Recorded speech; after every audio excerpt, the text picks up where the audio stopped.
Hello दोस्तों, स्वागत है आपका हमारे online platform VK due change the way of learning पर। दोस्तों, कहते हैं कि कोई भी लक्ष्य इंसान से बड़ा नहीं होता और हारा वही जो लड़ा नहीं होता। जी हाँ दोस्तों, एक बार फिर से हम आपका एक नए मोटिवेशन, एक नए जोश और एक नए उत्साह के साथ आपका स्वागत करते हैं। फटाफट से आप सभी दोस्त जुड़ जाएंगे। एसएससी सीजीएल 2022 एग्ज़ाम का प्रीवियस ईयर प्रैक्टिस सेट के जो है ये 2021 का प्रीवियस ईयर पेपर है। तो इसके माध्यम से हम लोग दोस्तों इसके जो है इसका सॉल्व करने की कोशिश करेंगे और सभी दोस्त लास्ट तक बने रहेंगे हमारे आज के सेशन में। चलिए दोस्तों, पहले प्रश्न की ओर हम लोग आगे बढ़ते हैं। दोस्तों, अगर आप फर्स्ट टाइम हमारे चैनल को विजिट कर रहे हैं तो एक बार चैनल को लाइक करेंगे और साथ ही साथ में समाज के इस वीडियो को अपने सभी दोस्तों के साथ में शेयर कर देंगे। चलिए दोस्तों, कहते हैं कि रख हौसला वो मंजर भी आएगा, रख हौसला वो मंजर भी आएगा, प्यासे के पास चलकर समंदर भी आएगा। थक कर ना बैठ तू है मंजिल के मुसाफिर, मंजिल भी मिलेगी और मिलने का मज़ा भी आएगा। चलिए दोस्तों, आज के पहले प्रश्न की ओर बढ़ते हैं और इसका सही आंसर आपको कमेंट सेक्शन में छाप देना है। जो पहला प्रश्न है इसे देखेंगे। मृदा के किस खनिज पदार्थ, पोषक तत्वों और जल के कार्बनिक पदार्थ संविष्ट होते हैं? कमेंट सेक्शन में छाप देंगे। मृदा के किस हिस्से में खनिज पदार्थ, पोषक तत्वों और जल के कार्बनिक पदार्थ सम्मिश्र होते हैं? कमेंट सेक्शन में सही आंसर छाप देंगे। दोस्तों, इसका एकदम करेक्ट आंसर है मृदा के संस्तर ए में खनिज पदार्थ और पोषक तत्वों तथा जल कार्बनिक पदार्थ समाविष्ट होते हैं। ऑप्शन सी आपका एकदम करेक्ट आंसर है। सभी दोस्त ध्यान रखेंगे। अगला जो प्रश्न है उसकी तरफ आगे बढ़ते हैं। निम्नलिखित में से कौन सा अंतर्राष्ट्रीय शूटिंग सपोर्ट फेडरेशन द्वारा विश्व रैंकिंग में नंबर 1 पर पहुंचने वाली पहली भारतीय महिला पिस्टल शूटर हैं? कमेंट सेक्शन में सही आंसर क्या होगा छाप देंगे। सोमा सिरूर, तेजस्विनी सावंत, काजल सैनी या फिर हीना सिद्धू। दोस्तों, अगर बात करी जाएगी अंतर्राष्ट्रीय शूटिंग सपोर्ट फेडरेशन के द्वारा विश्व रैंकिंग में नंबर 1 पर पहुंचने वाली प्रथम भारतीय पिस्टल शूटर कौन है? तो दोस्तों, इसका एकदम करेक्ट आंसर है हीना सिद्धू। ऑप्शन डी आपका एकदम करेक्ट आंसर है। सभी दोस्त ध्यान रखेंगे। चलिए दोस्तों, अगले प्रश्न की ओर आगे बढ़ेंगे। अगला प्रश्न है। निम्नलिखित में से किस राज्य में सबरीमाला श्री धर्म संस्था मंदिर स्थित है? कमेंट सेक्शन में छाप देंगे। दोस्तों, ऑप्शन है केरल, तेलंगाना, कर्नाटक या फिर आंध्र प्रदेश। सही आंसर क्या होगा कमेंट सेक्शन में छाप देंगे। तो निम्नलिखित में से किस राज्य में सबरीमाला श्री धर्म संस्था मंदिर स्थित है? तो दोस्तों, सबरीमाला श्री धर्म संस्था मंदिर केरल में स्थित है। कहाँ पर स्थित है? केरल में पत्तनमथिट्टा जिले में स्थित है। यह किसको समर्पित है? अगर बात की जाएगी सबरीमाला श्री मंदिर भगवान अयप्पन को समर्पित है। किसे समर्पित है? भगवान अयप्पन को समर्पित है। सभी दोस्त ध्यान रखेंगे। भाई, भगवान अयप्पन को समर्पित है। सभी दोस्त ध्यान रखेंगे। अगला जो प्रश्न है उसकी तरफ आगे बढ़ेंगे। अगला प्रश्न है। निम्नलिखित में से किस वर्ष में आंध्र प्रदेश राज्य के पुनर्गठन के बाद तेलंगाना भारत का 29वां राज्य बना? सही आंसर क्या होगा कमेंट सेक्शन में छाप देंगे। दोस्तों, 2010, 1998, 2014 या फिर 1994। दोस्तों, अगर बात की जाएगी आंध्र प्रदेश से पृथक होकर तेलंगाना भारत का 29वां राज्य कब बना है? तो दोस्तों, इसके एकदम करेक्ट आंसर क्या होगा? तो दोस्तों, 29वां राज्य कब बना था? 2 जून सन 2014। दोस्तों, 2 जून सन 2014 को बना।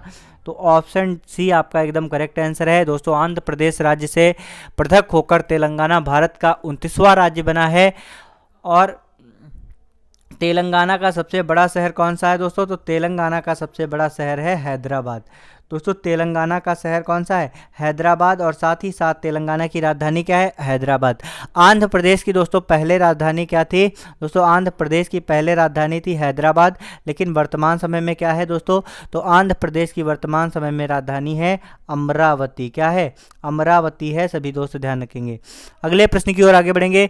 उस भारतीय राज्य की पहचान करें जिसे महाकाव्य काल में प्राग ज्योतिष के रूप में जाना जाता है। तो उस भारतीय राज्य की पहचान करें जिसे महाकाव्य काल में प्राग ज्योतिष के रूप में जाना जाता है। तो दोस्तों, इसका एकदम करेक्ट आंसर है असम।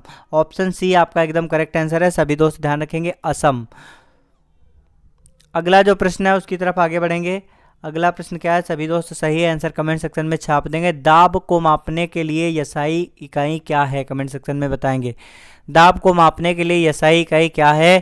तो दोस्तों दाब को मापने के लिए एसआई इकाई जो है पास्कल है। क्या है? पास्कल। ऑप्शन डी आपका एकदम करेक्ट आंसर है, सभी दोस्त ध्यान रखेंगे। दाब दोस्तों, तो दाब दोस्तों किसे कहते हैं? दोस्तों एकांक क्षेत्रफल पर लगने वाले बल को क्या कहते हैं? तो दोस्तों ध्यान रखेंगे, एकांक क्षेत्रफल पर लगने वाले, एकांक क्षेत्रफल पर लगने वाले बल को क्या कहते हैं? दोस्तों एकांक क्षेत्रफल पर लगने वाले बल को दाब कहते हैं। ध्यान रखेंगे, दाब कहते हैं। और दाब का फार्मूला क्या होता है? P बराबर एफ अपान ए। P बराबर एफ अपान ए, जहाँ पर एफ जो है पृष्ठ के लंबवत तल है और ए आपका पृष्ठ का क्षेत्रफल है।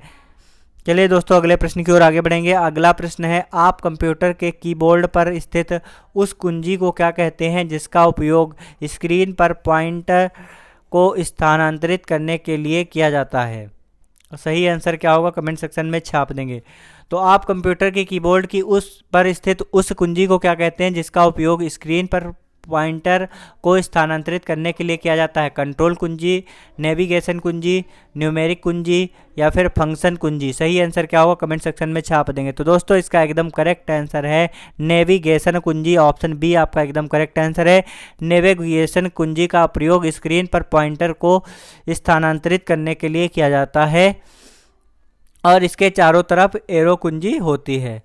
चलिए दोस्तों अगले प्रश्न की ओर आगे बढ़ेंगे। अगला प्रश्न है, निम्नलिखित में से किसे आधुनिक परमाणु का जनक माना जाता है? दोस्तों निम्नलिखित में से किसे आधुनिक परमाणु का जनक माना जाता है? जॉन डाल्टन, ओटो हवान, रॉबर्ट बायल या फिर विलार्ड गिब्स? सही आंसर क्या होगा कमेंट सेक्शन में छाप देंगे। तो दोस्तों किसे आधुनिक परमाणु का जनक माना जाता है? इसका एकदम करेक्ट आंसर है दोस्तों, क्या होगा कमेंट सेक्शन में छाप देंगे। तो दोस्तों इसका एकदम करेक्ट आंसर है जॉन डाल्टन। ऑप्शन ए आपका एकदम करेक्ट आंसर है। जॉन डाल्टन को आधुनिक परमाणु सिद्धांत का जनक कहते हैं।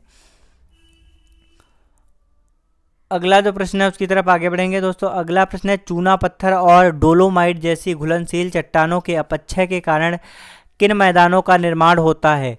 कास्ट, हिमनदीय, निक्षेपी या फिर मरुस्थली? सही आंसर क्या होगा कमेंट सेक्शन में छाप देंगे। दोस्तों अगर बात करी जाएगी चूना पत्थर और डोलामाइट जैसी घुलनशील चट्टानों के अपक्षय से किन मैदानों का निर्माण होता है, तो इसका एकदम सही आंसर है कास्ट। कास्ट का मैदानों का निर्माण चूना पत्थर एवं डोलोमाइट जैसी घुलनशील चट्टानों के अपक्षय के कारण होता है। दोस्तों अगला जो प्रश्न है उसकी तरफ आगे बढ़ेंगे। अगला प्रश्न है, विटामिन B12 आमतौर पर किसमें मौजूद नहीं होता है? तो दोस्तों सही आंसर क्या होगा कमेंट सेक्शन में छाप देंगे। दुग्ध उत्पादों में, मत्स्य में, कुक्कुट उत्पादों में या फिर वनस्पति आधारित खाद्य पदार्थों में? तो दोस्तों बात करी जाएगी अगर विटामिन B12, तो दोस्तों विटामिन B12 की अगर बात करी जाएगी जिसका रासायनिक नाम होता है साइनोकोबालामिन। क्या होता है? साइनोकोबालामिन। विटामिन B12 का नाम क्या है? साइनोकोबालामिन। और साइनोकोबालामिन जिसमें दोस्तों कोबाल्ट की मात्रा ज़्यादा पाई जाती है। तो साइनोकोबालामिन दोस्तों वनस्पति आधारित खाद्य पदार्थों में नहीं पाया जाता है, वनस्पति आधारित खाद्य पदार्थों में नहीं पाया जाता है। और B12 का रासायनिक नाम साइनोकोबालामिन होता है। और इसकी कमी से कौन सा रोग होता है दोस्तों? विटामिन B12 की कमी से एनीमिया रोग हो जाता है। कौन सा रोग? एनीमिया रोग हो दोस्तों हो जाता है। एनीमिया या फिर पांडु रोग हो जाता है। कौन सा? पांडु रोग हो जाता है।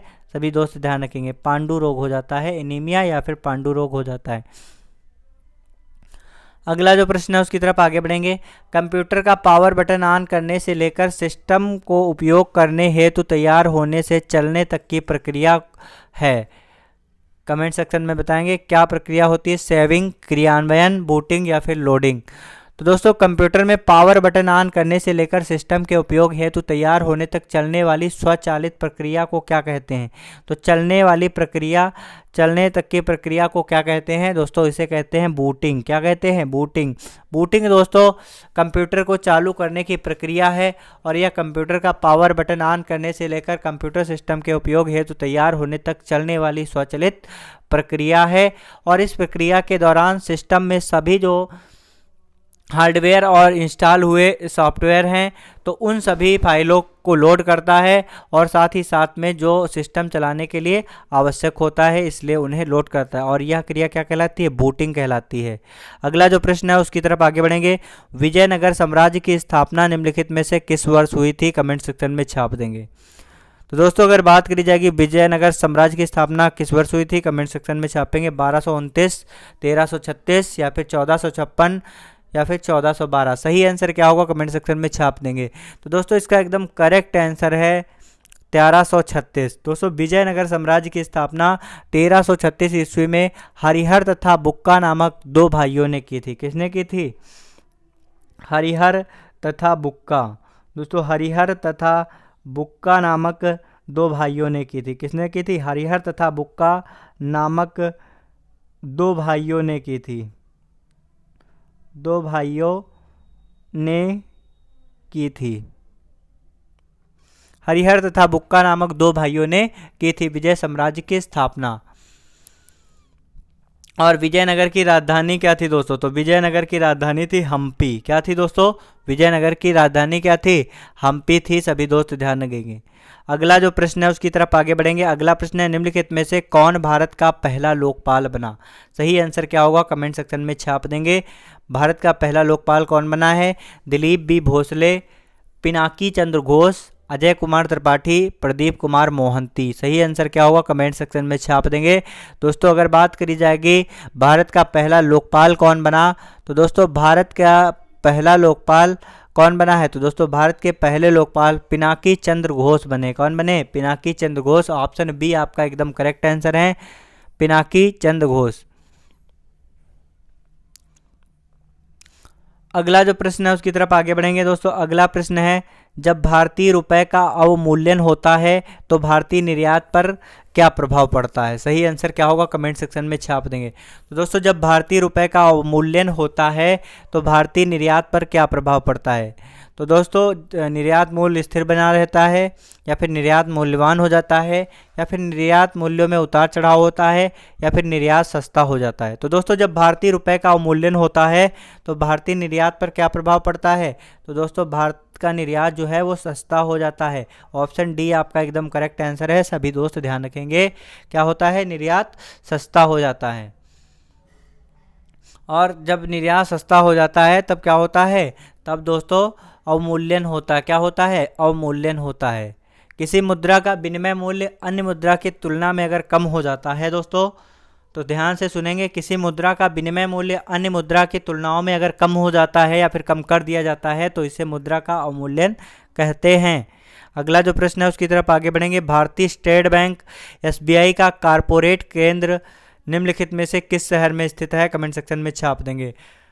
एसबीआई का कारपोरेट केंद्र निम्नलिखित में से किस शहर में है? तो दोस्तों एसबीआई का कारपोरेट किस में है बताएंगे? बेंगलुरु में, मुंबई में, कोलकाता में या फिर हैदराबाद में। सही आंसर क्या होगा? कमेंट सेक्शन में छाप देंगे। तो दोस्तों इसका एकदम करेक्ट आंसर है मुंबई में। अगर बात करी जाएगी दोस्तों एसबीआई की, तो भारतीय स्टेट बैंक के नाम से जाना जाता है SBI, state bank of India. State bank of India दोस्तों इसकी अगर बात करी जाएगी तो इसका राष्ट्रीयकरण कब हुआ था? 1 जुलाई 1955। दोस्तों कब हुआ था? 1 जुलाई 1955 को इसका राष्ट्रीयकरण हुआ था। सभी दोस्त ध्यान रखेंगे। 1 जुलाई 1955 में इंपीरियल बैंक ऑफ इंडिया के राष्ट्रीयकरण के बाद इसे स्थापित किया गया था, और यह भारत का सबसे बड़ा कमर्शियल बैंक है। एसबीआई की दोस्तों अगर बात करी जाएगी तो यह भारत का सबसे बड़ा कमर्शियल बैंक कौन सा है? तो भारत का सबसे बड़ा कमर्शियल बैंक, भारत का सबसे बड़ा कमर्शियल बैंक कौन सा है दोस्तों? भारत का सबसे बड़ा कमर्शियल बैंक दोस्तों एसबीआई है। सभी दोस्त ध्यान रखेंगे। और इसका कारपोरेट केंद्र कहाँ पर स्थित है? मुंबई में है। अगले प्रश्न की ओर आगे बढ़ेंगे। महासागरीय द्रोणीय, ध्यान से सुनेंगे, महासागरीय द्रोणीय के मामूली ढलान वाले क्षेत्र होते हैं। क्या होते हैं? महासागरीय गर्त, गंभीर सागरीय मैदान, या फिर महाद्वीपीय ढलान, या फिर महाद्वीपीय ताक। सही आंसर क्या होगा? कमेंट सेक्शन में छाप देंगे। दोस्तों महासागरीय द्रोणीय के मामूली ढलान वाले क्षेत्र होते हैं, ये होते हैं गंभीर सागरीय मैदान। ये आपका करेक्ट आंसर है, गंभीर सागरीय मैदान। ऑप्शन बी आपका एकदम करेक्ट आंसर है। सभी दोस्त ध्यान रखेंगे, गंभीर सागरीय मैदान। जो महासागरीय डोंडी के मामूली ढलान वाले क्षेत्र होते हैं उन्हें गंभीर सागरीय मैदान कहते हैं। अगला जो प्रश्न है उसकी तरफ आगे बढ़ेंगे। असम में काटी बिहू पर्व को किस पेड़ पौधे के सामने दीप जलाकर मनाया जाता है? कमेंट सेक्शन में छाप देंगे। असम में काटी बिहू पर्व को किस पेड़ या फिर पौधे के सामने दीप जलाकर मनाया जाता है? केला, बरगद, नीम या फिर तुलसी? दोस्तों इसका सही आंसर क्या होगा कमेंट सेक्शन में छाप देंगे। तो दोस्तों असम में काटी बिहू पर्व जो है वो तुलसी के पेड़ के सामने दीपक के जलाकर किया जाता है। तुलसी के पेड़ के सामने दीपक जलाकर किया जाता है और यह पर्व दोस्तों अक्टूबर माह में मनाया जाता है। किस माह में मनाया जाता है? अक्टूबर माह में मनाया जाता है। सभी दोस्त ध्यान रखेंगे, काटी बिहू पर्व असम में अक्टूबर माह में मनाया जाता है और इसमें तुलसी के पौधे के सामने मिट्टी के दीपक जलाए जाते हैं। अगला जो प्रश्न है उसकी तरफ आगे बढ़ेंगे। अगला प्रश्न है, हाल ही में श्रीमती पाउलो माइने का इटली में निधन हो गया, वे किस कांग्रेस अध्यक्ष की माता हैं? कमेंट सेक्शन में छाप देंगे। तो हाल ही में श्रीमती पाउलो मायने का इटली में निधन हो गया, वे किस कांग्रेसी अध्यक्षा की माता है? सही आंसर क्या होगा कमेंट सेक्शन में छाप देंगे। तो दोस्तों सोनिया गांधी की माता हैं। ऑप्शन बी आपका एकदम करेक्ट आंसर है। अगला जो प्रश्न है उसकी तरफ आगे बढ़ेंगे। न्यूजीलैंड के किस खिलाड़ी ने हाल ही में अंतर्राष्ट्रीय क्रिकेट से संन्यास लेने की घोषणा की है? Kane Williamson, M Santner, Tim Southee या फिर कालिन डी ग्रैंडहोम? तो दोस्तों न्यूजीलैंड के किस खिलाड़ी ने अंतर्राष्ट्रीय क्रिकेट से संन्यास लेने की घोषणा की है? इसका एकदम करेक्ट आंसर है कालिन डी ग्रैंडहोम। ऑप्शन डी आपका एकदम करेक्ट आंसर है। सभी दोस्त ध्यान रखेंगे। अगला जो प्रश्न है उसकी तरफ आगे बढ़ेंगे। 1 सितंबर से 7 सितंबर के बीच में कौन सा सप्ताह मनाया जाता है? दोस्तों 1 सितंबर से 7 सितंबर के बीच में कौन सा सप्ताह मनाया जाता है? राष्ट्रीय मधुमेह सप्ताह, राष्ट्रीय पोषण सप्ताह, राष्ट्रीय जल सप्ताह या फिर राष्ट्रीय मलेरिया सप्ताह? सही आंसर क्या होगा कमेंट सेक्शन में छाप देंगे। तो दोस्तों 1 सितंबर से 7 सितंबर के बीच में राष्ट्रीय पोषण सप्ताह मनाया जाता है। ऑप्शन बी आपका एकदम करेक्ट आंसर है। अगला जो प्रश्न है उसकी तरफ आगे बढ़ेंगे। भारत का पहला वर्चुअल स्कूल किस राज्य में लॉन्च किया गया है? कमेंट सेक्शन में छाप देंगे। भारत का पहला वर्चुअल स्कूल किस राज्य में लॉन्च किया गया है? हिमाचल प्रदेश, उत्तर प्रदेश, केरल या फिर दिल्ली? तो दोस्तों भारत का पहला वर्चुअल स्कूल जो है दिल्ली में लॉन्च किया गया। कहाँ पर? दिल्ली में। दिल्ली में दोस्तों भारत का पहला वर्चुअल स्कूल लॉन्च किया गया। अगला जो प्रश्न है उसकी तरफ आगे बढ़ेंगे। मर्सिडीज बेंज का नया एमडी और सीईओ किसे नियुक्त किया गया है? विजय आहूजा, प्रियंका गौतम, संतोष अय्यर या फिर राहुल अग्रवाल? तो दोस्तों मर्सिडीज बेंज का नया एमडी और सीईओ किसे नियुक्त किया गया है?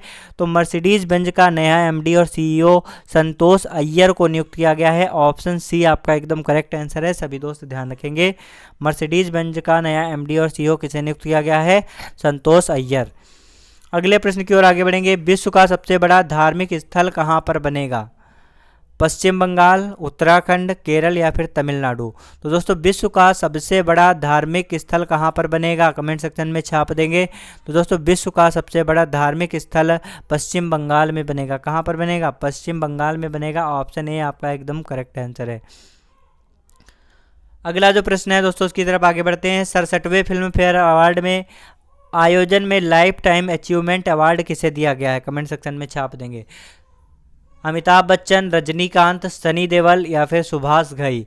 तो दोस्तों अगर बात की जाएगी 67वें फिल्म फेयर अवार्ड में के आयोजन में लाइफ टाइम अचीवमेंट अवार्ड जो है ये सुभाष घई को दिया गया। ऑप्शन डी आपका एकदम करेक्ट आंसर है, सुभाष घई। अगला जो प्रश्न है कमेंट सेक्शन में छाप देंगे। बलात्कार के मामले में भारत का कौन सा राज्य शीर्ष पर रहा है? कमेंट सेक्शन में छाप देंगे। बलात्कार के मामले में भारत का कौन सा राज्य शीर्ष पर है? तो दोस्तों इसका एकदम करेक्ट आंसर है राजस्थान। ऑप्शन सी आपका एकदम करेक्ट आंसर है। बलात्कार के मामले में राजस्थान जो है राजस्थान राज्य है जो है वो शीर्ष स्थान पर है। अगला जो प्रश्न है दोस्तों आज का सेशन हमारा यहीं तक था। आप सभी दोस्त लास्ट तक बने रहे उसके लिए बहुत बहुत धन्यवाद। प्रतिदिन दोस्तों शाम को 8 बजे लाइव क्लास से जुड़े और अपने एसएससी से रिलेटेड किसी भी एग्ज़ाम की बेस्ट तैयारी करें, क्योंकि प्रतिदिन हम प्रीवियस ईयर क्वेश्चन पेपर को आपके साथ में लेकर आते हैं और सभी महत्वपूर्ण प्रश्नों को एक विशेष विश्लेषण के साथ में करवाते हैं। तो आप सभी दोस्त लास्ट तक बने रहे उसके लिए बहुत बहुत धन्यवाद। थैंक यू सो मच दोस्तों।